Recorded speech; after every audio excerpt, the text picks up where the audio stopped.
மாநிலங்களவையில் வெங்கையா நாயுடுவுக்கு வழியனுப்பு விழா நடைபெறுகிறது. நேரலையில் பார்க்கலாம். साथ में देश के नए युग का एक प्रतीक भी है। आदरणीय सभापति महोदय, आप तो देश के एक ऐसे उपराष्ट्रपति हैं जिसने अपनी सभी भूमिकाओं में हमेशा युवाओं के लिए काम किया है। आपने सदन में भी हमेशा युवा सांसदों को आगे बढ़ाया, उन्हें प्रोत्साहन दिया। आप लगातार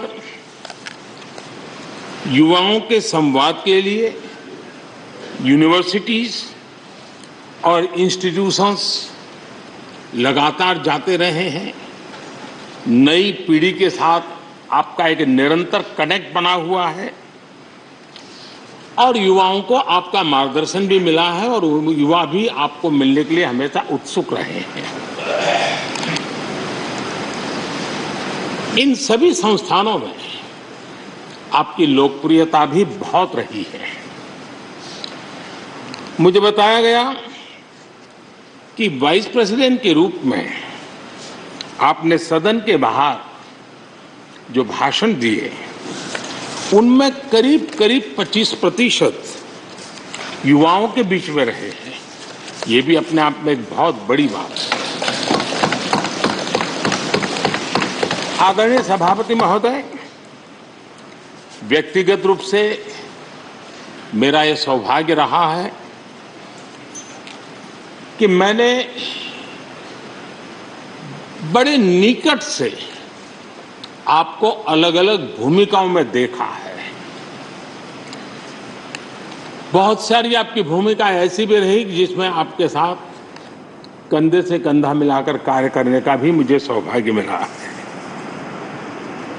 पार्टी कार्यकर्ता के रूप में आपकी वैचारिक प्रतिबद्धता रही हो, एक विधायक के रूप में आपका कामकाज हो, सांसद के रूप में सदन में आपकी सक्रियता हो,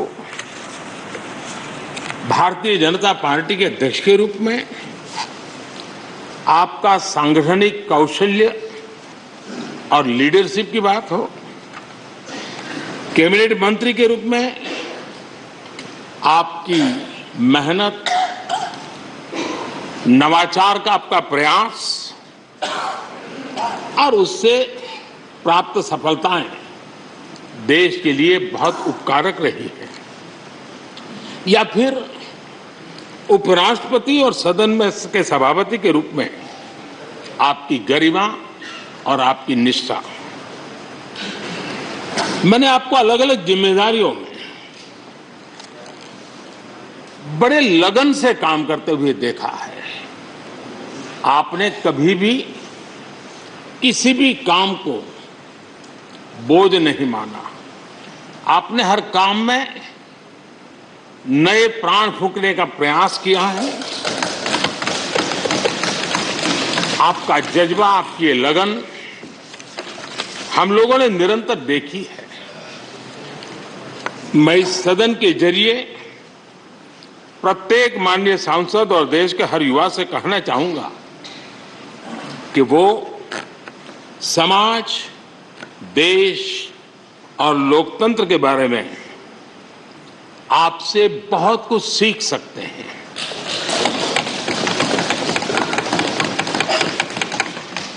लिसनिंग, लर्निंग, लीडिंग,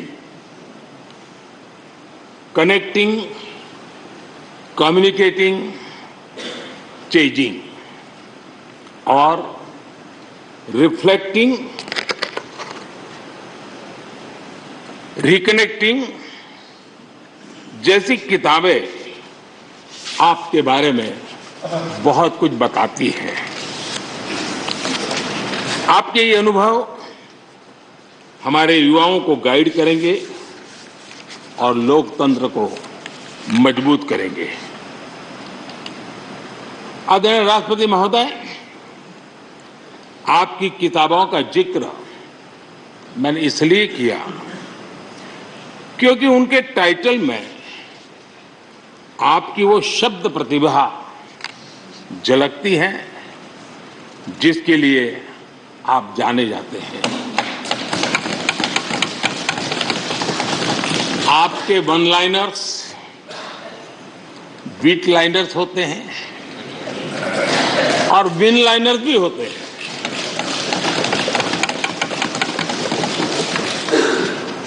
यानी उसके बाद कुछ और कहने की जरूरत ही नहीं रह जाती।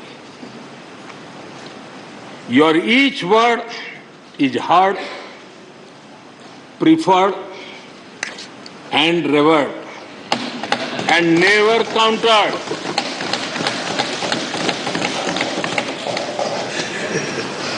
कैसे कोई अपनी भाषा की ताकत के रूप में और सहजता से इस सामर्थ्य के लिए जाना जाए और उस कौशल से स्थितियों को दिशा मोड़ने का सामर्थ्य रखे।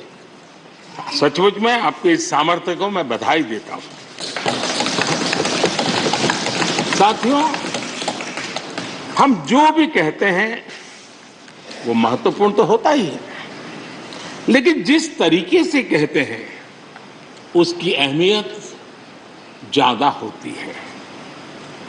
किसी भी संवाद की सफलता का पैमाना यही है कि उसका गहरा इम्पैक्ट हो, लोग उसे याद रखें और जो भी कहें उसके बारे में लोग सोचने के लिए मजबूर हो।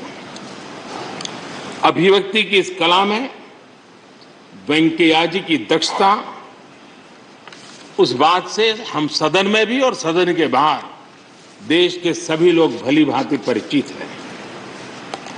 आपकी अभिव्यक्ति का अंदाज जितना बेबाक है उतना ही बेजोड़ भी है। आपकी बातों में गहराई भी होती है, गंभीरता भी होती है। वाणी में बीट भी होता है और वेट भी होता है, वार्मथ भी होता है और विजडम भी होता है। संवाद का आपका तरीका ऐसे ही किसी बात के मर्म को छू जाता है और सुनने में मधुर भी लगता है।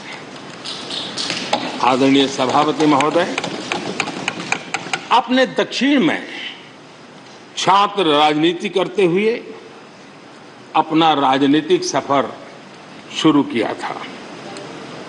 तब लोग कहते थे कि जिस विचारधारा से आप जुड़े थे उसका और उस पार्टी का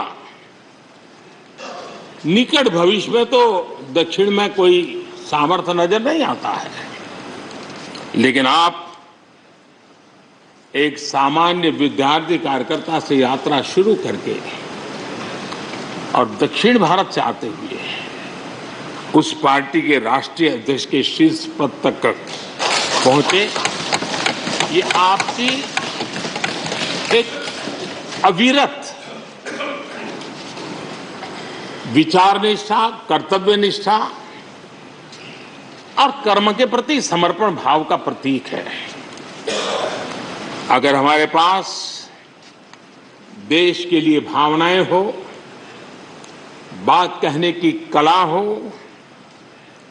भाषाई विविधता में आस्था हो, तो भाषा क्षेत्र हमारे लिए कभी भी दीवार नहीं बनती हैं। ये आपने सिद्ध किया है। आदरणीय सभापति महोदय, आपकी कही एक बात बहुत लोगों को याद होगी, मुझे तो विशेष रूप से याद है। मैंने हमेशा सुना है आप मातृभाषा को लेकर के बहुत ही टची रहे हैं, बड़े आग्रही रहे हैं, लेकिन उस बात को कहने का आपका अंदाज भी बड़ा खूबसूरत है। जब आप कहते हैं कि मातृभाषा आंखों की रोशनी की तरह होती है, मातृभाषा நாளை மறுநாளுடன் குடியரசு துணைத் தலைவர் வெங்கையா நாயுடுவின் பதவிக்காலம் முடிவடைகிறது. இதையடுத்து மாநிலங்களவையில் அவருக்கு வழியனுப்பு விழாவில் பிரதமர் மோடி அவரை பாராட்டி பேசினார். அதை தற்போது நேரலையில் பார்த்தோம்.